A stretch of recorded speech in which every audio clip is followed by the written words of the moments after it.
What is going on, guys? Riley from High String Lacrosse here, and today we'll be doing a first impression video about the Maverik Centrik U.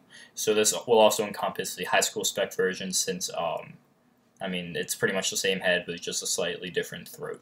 So getting into things, the Maverik Centrik U, or Maverik Centrik in general, retails for $95, comes in at 4.9 ounces, and is available at pretty much all of the big retailers and stores. So I managed to pick mine up on July 4th, the release date, in stores, luckily, because I was having trouble with ordering online. Not a big deal. I was going to get one regardless. But once I got it, I just was instantly in love because this thing is sick.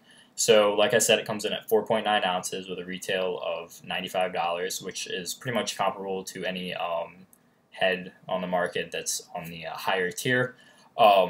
It has the same exact face shape as the Maverik Optic U, and is the same weight from what I can tell. The big difference between the two is the side rail strut and structure being made for more of a mid-high pocket versus the mid-low that they were going for with the Optic. I love everything about this head, pretty much, because I personally love mid-highs, as everyone knows. So this head is very appealing for me. It's made for two-way middies, so pretty much the Optic was an offensive player type of head, so like offensive midi or attack. I usually would lean more towards attack personally, but this is made for the two-way midi, the workhorse, as most would say. I see it translating to being used for LSM very well based on this. Just before I keep going, one of the things I do when seeing if a head's going to be able to hold up for a while, and this is something most people should do anyway. So poke checks, you want to check by pressing the front of the head. So it has a little bit of give, but not too much. So that's a good sign. Another one is I grip the low side rail and I squeeze it. This thing is solid, very solid. Down here, which is a good sign because you don't want the base to get weak on poke checks and become all flexy.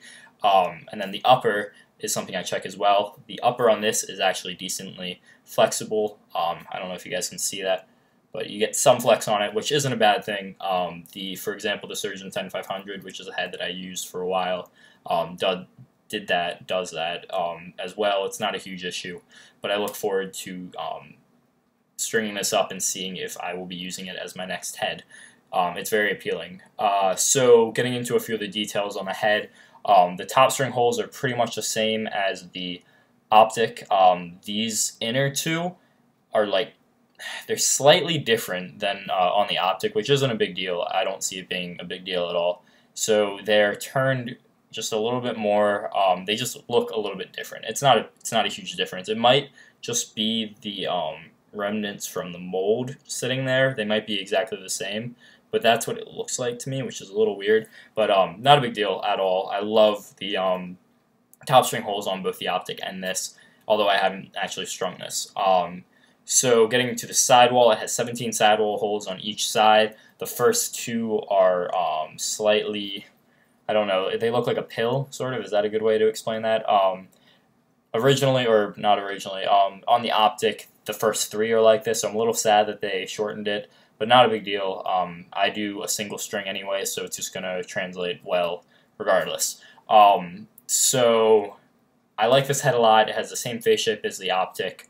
It's a more like MIDI-centered head versus the pure offensive version of the Optic.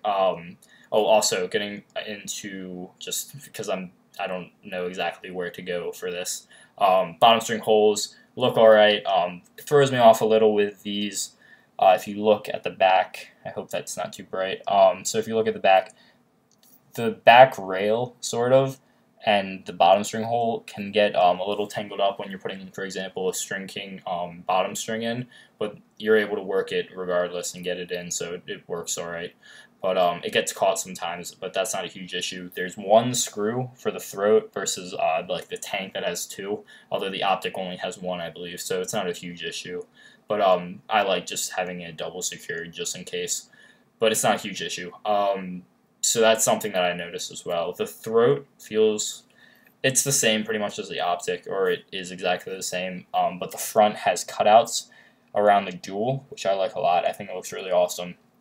But yeah, that's the majority of the details that I noticed. They have some cutouts on the inside. Like I said, this is just a first impression video, so this is just the stuff I'm noticing as I'm holding this head.